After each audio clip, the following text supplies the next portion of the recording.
Hi, I'm Chef Roux, and today I'm going to be teaching you all a lesson on the art of fried chicken. Also, if you have a copy of my book here, I have a fried chicken recipe for crispy fried chicken on page 17. But today's lesson is just going to be about simplifying fried chicken and all the many different ways that you can do it. There's no right way or wrong way, but I'm going to show you a few different ways and different tools that you can use with limited things or a lot of things, showing you the different type of seasonings to choose and just method. Okay, so stay tuned. I hope you guys don't tune out. It'll be good. Okay, so here is this Hamilton Beach deep fryer. This is more of the new age deep fryer, and this will really help your fried chicken come out nice and pretty. And the deep frying also ensures that every single inch and area is cooked well. Okay, and I'm gonna go over here. The old school cast iron Dutch oven.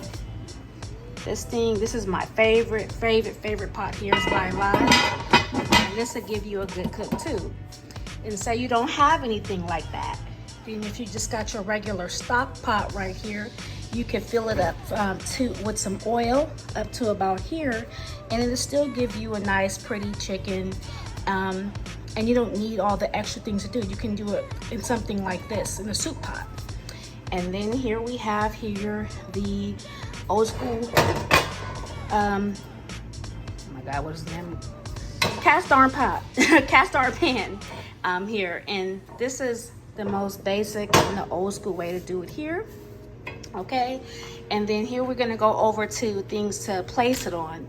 This rack here is good for like if you're making fried chicken with a batter, or if you're just taking it out, you need somewhere to set it. You can put paper towels under here. If you're making the batter, this sits well. You can just place right here where it can drain. And then here we go to our most basic method that we do at home is the plate with the paper towel, or some paper bag from the grocery store. Okay, so those are just a few things that we can do here. Let's go over here. Now, to do or not to do, the double plastic bag or the old school brown paper bag. Personally, I like a double plastic bag. It's more secure. Or if you're gonna use your paper bag, like back in the day, like grandma used to do it, be sure to double it up good, sometimes even triple it up, especially if you have huge pieces. Now, flour, just about any flour will work. Use an all-purpose flour. They got gluten-free. They have so many different flours, but I use an all-purpose. These are my products here. So if you are interested in Cajun seasoning and garlic oils, check me out at thewestcoastroux.net. Okay, and will go perfect on your fried chicken. Now, ingredients. Garlic powder is vital to making a good fried chicken, but what kind of garlic powder are we going to use? The granulated, sometimes when you fry it, what I find is that you find it kind of turns black, but it still gives you a good flavor, but it tends to give you a burnt flavor sometimes if you use too much, and it can make your chicken ugly, but it still tastes good. But this right here, this fine powder, this is very potent. I love this powder. I recommend this on your fried chicken. This works well. I love this. Now, choosing a good seasoning salt. Johnny's is my friend. I love Johnny's, but choosing a good seasoning salt and simplifying your ingredients. So sometimes, just less is more when it comes down to making a really tasty fried chicken. A salt, a garlic powder, and an onion powder. But I love the powders. I believe the powders taste much better on fried food. Because it's so potent. Granulated is okay. If that's all you have, then that's gonna work well. Now let's get to the oils. You can use just about any oil. This is a Wesson blend, and canola, we all know that's refined oil. I wouldn't recommend olive oil because it's just so thick. And also peanut oil makes it a lot crunchier, but I don't know if you have a peanut allergy. So I would recommend either one of these, or even a corn oil. It works, but just I definitely wouldn't recommend any olive oil or anything like that, okay? So simplifying your ingredients and choosing the right garlic powder and onion powder. The powder, not the granulated. That gives the most potent flavor. And also for you to season the actual chicken, not the egg powder. So I'm gonna show you guys in a few minutes, and take this, make notes. Alrighty, bye. Now, the second part that I wanted to tell you guys about was the cleaning process. Chicken can be one of the most fierce, disgusting things that make you really, really sick. So it is crucial that you clean it well. So I always start off, of course, by washing it in cold water, and then I have lemon, and I've got some apple cider vinegar. So cleaning it very, very well. You can cut the fat off if you want. I don't cut the fat off because it always melts away in there anyway. And it adds extra flavor anyway.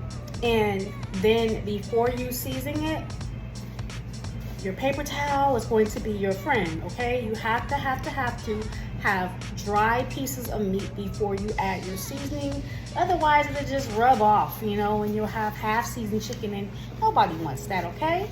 So, all right, apple cider vinegar or regular vinegar, and some lemon or lemon juice. I got fresh lemon here, and cold water, all right? That's how we're gonna do it.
Now that we have our chicken thighs nice and dried off, I have them sitting here, and I'm gonna show you how to simplify with the seasoning, okay?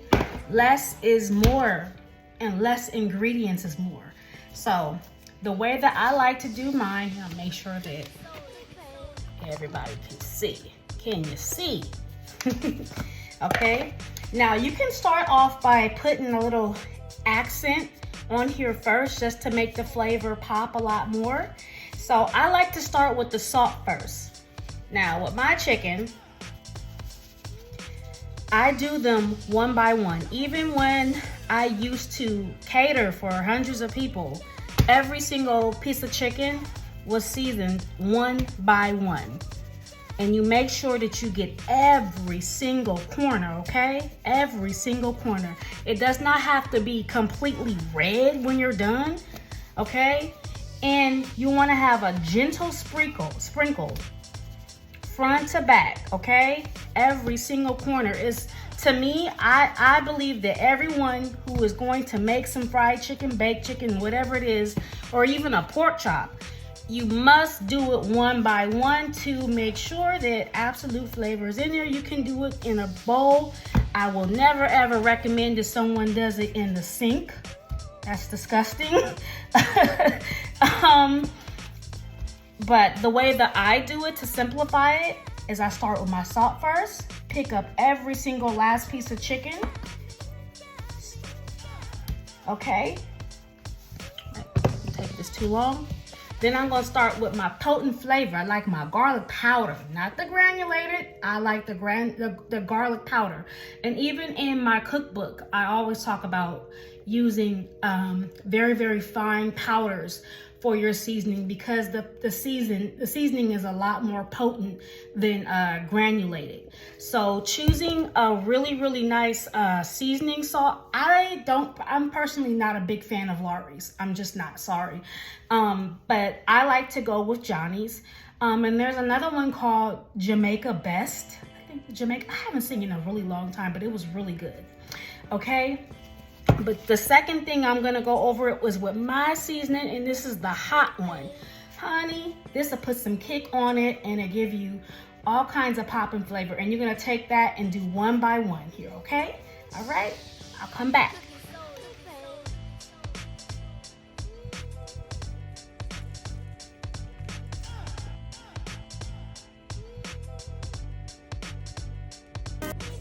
Now I'm using the plastic bag method, okay? So I got about 3 cups of all-purpose flour in here, all right? And then we're gonna put our seasoned chicken right here directly into this bag, and we're gonna give it a nice shake. Okay, I'm back, y'all, and I'm gonna show you guys 3 different ways how to fry chicken. Now remember, this is my simplified way. I know that there are other cooks, chefs out there who like to do the buttermilk method or the overnight marinating, of course, what have you. You know, do whatever works for you. And perhaps at a later date, I'll show you how to do that. And also, if you do have a copy of my cookbook, the marinating method and the much harder method is inside of that book. So, okay, so let's get to it. Okay, so here is my Hamilton Beach deep fryer. I love this thing right here. This is my friend. I love it. And, you know, and it comes in a 4-prong too. Now I'm gonna come over here to my cast iron Dutch oven, and I'm gonna show you how to deep fry in this. Okay, and then we got the old school way, like I was saying, in this cast iron. Now the stock pot, you can use it like this, or even the Hamilton Beach way. Okay, and I was just giving an example of, you can just use what you have inside of your cabinet. Okay, so I'll show you on 3 different frying pans how to fry your chicken, and just the different outcome that you get from different tools. Like with the pan, sometimes you might get like a little bit of burn on top, or here this will float a little bit more. Right here, this will give you a little bit more browner and crispier effect here. Okay, all right, and then I'm gonna show you this nice rack. This is where we go let the oil drain off of here, and then also the plate and the napkin. All right, let's get started. Also, a pro tip, y'all, is keeping these containers of grease. So when you drain your grease, when it cools off, you get yourself a little funnel and funnel it back in here, and it's an easy cleanup. Okay, so don't throw these away. These are coming, they're very, very helpful. And when you're finished frying your chicken or just anything, okay? So keep a few around, and then that way you'll be able to get rid of your grease a lot easier. Or you can reuse it, whatever you want to do with it, but those are nice containers. Okay. All right, y'all, I'm back, and I'm gonna start off by showing y'all how to work this Hamilton Beach one, or any deep fryer that you have. Excuse me, because I got you on the little tripod, and that's my cabinet above. Okay, so the way that I like to start is to drop this in here first into the grease, because that way you won't lose any skin, and your meat won't come off in there, and they're able to float better. I like to drop it in there first, but you can lay it down on there. Now, what I'm doing now is just shaking the excess flour off of my chicken thigh, and I'm gonna drop it down here like so. Shake it, shake it, shake it. Don't be putting all that flour in there. Okay, I'm adamant about that. Don't Start off with a bunch of flour. Season every single piece of chicken. Don't be shucking and jiving, washing it in the sink and all of that and all kinds of bowls and stuff. One by one, put love and care into it, okay? All right, I'm gonna come back with the other one. Stay tuned. Okay, and another thing, always keep you some gloves, keep your hands clean, keep your workstation clean, okay? So your grease should be about 300 degrees, 350 degrees, 5 to 7 minutes on each side of the chicken. Put your gloves on. This is gonna be in the big deep fryer here. And I think I'm just gonna put one, just to show you how the different effects. Shake off this flour. Ooh, nice and pretty. I lied. I'm gonna put two.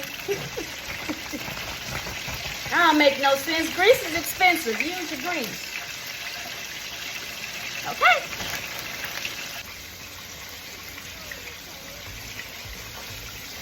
This is in the cast iron pan. I have this frying pretty low, on medium to low heat. You don't want to overload your pan. And another thing, always make sure your grease is hot. Don't just drop anything in some grease. Turn it down low. Remember, the temperature is going to take a while to get back up. When you drop it in there, the chicken is cold, it's going to drop. Okay? 5 to 7 minutes on each side. We're going to come back. All right.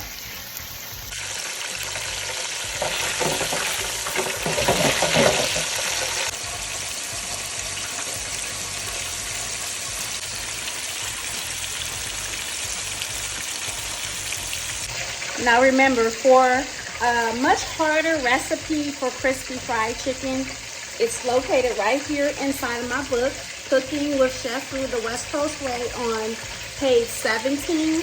It's a lot different from the simple way that I have just showed you. And if you are interested in garlic olive oil, I have my own on my website. And I've got West Coast Cajun seasoning and hot and mild. If you like any of these projects, please go to my website at thewestcoastroux.net. Now I like to use a nice pair of tongs to pick up my chicken, just because when you use a fork, it tends to poke holes in it and make the juice go out.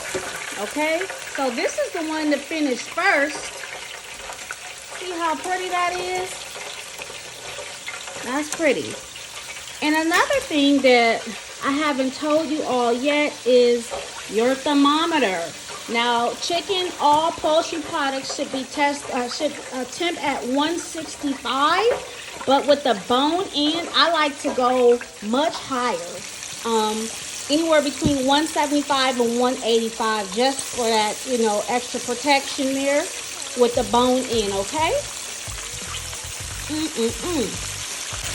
Okay, in our little cast iron pan here, these are going a lot slower, okay? And because I actually have it on like a medium to low. I like to fry it pretty slow. That Hamilton Beach it has a mind of its own, but it's great when you're doing catering or you have a family event and you're trying to get things done. It's great, but the stove always takes a little bit longer. So, have some patience for your chicken. It takes a little bit longer. Don't turn your fire up high and try to go. Just take your time. You can even put your top on. This comes with a top, to smother it down. That'll make it go a little bit faster, but I would never ever recommend that you rush it. And it cooks more on the outside than the inside. And remember, get your thermometer. It should be 165, but with the bone in, I like to go higher. Okay?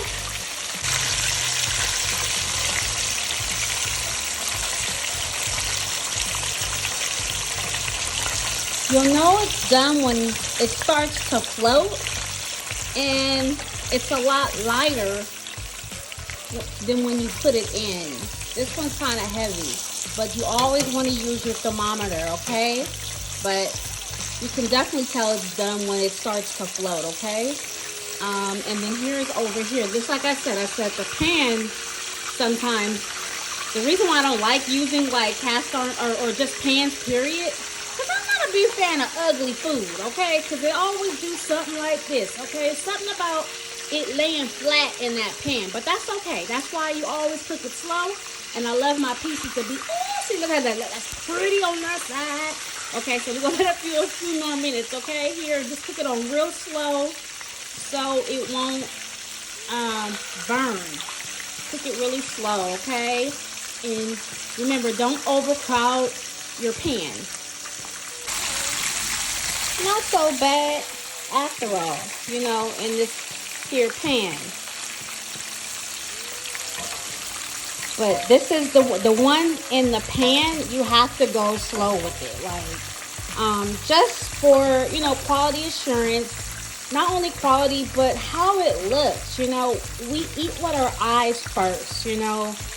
But the pan, as you can tell, I'm not a big fan of it. Because, one, you got to go slow so you won't have ugly food, okay? And it takes longer, and that's fine. You know, that's old-fashioned. But you got to be gentle with this, you know. With the deep fryer, you can go, you know, it's all right with that one. But with this pan, you got to go gentle, okay? Okay, my friends, so this is our batch of simplified fried chicken, okay? So this batch right here, 1, 2, 3, 4, this came from our Huntington Beach deep fryer. So let me pick one up and just show you. It's pretty. Gave you a nice even color, you know. It's pretty. All crispy. And these came out of our frying pan. So remember how I said that sometimes you can get a little bit of that up there, but that's okay, you know. I like my deep fryers, so you won't get that. And this right here came from out of our deep fried cast iron Dutch oven. Okay, it's all finger looking good either way, wherever they came from. But yep, that concludes everything.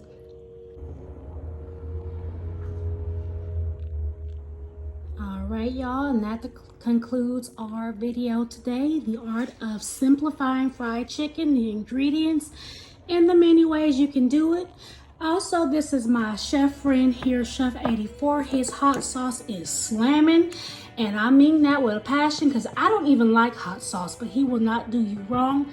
Y'all go over there and see Chef 84 on his Instagram account, excuse me, and check out his merchandise there. And his hot sauce will be really good with his fried chicken. All right, that's what we did today, y'all.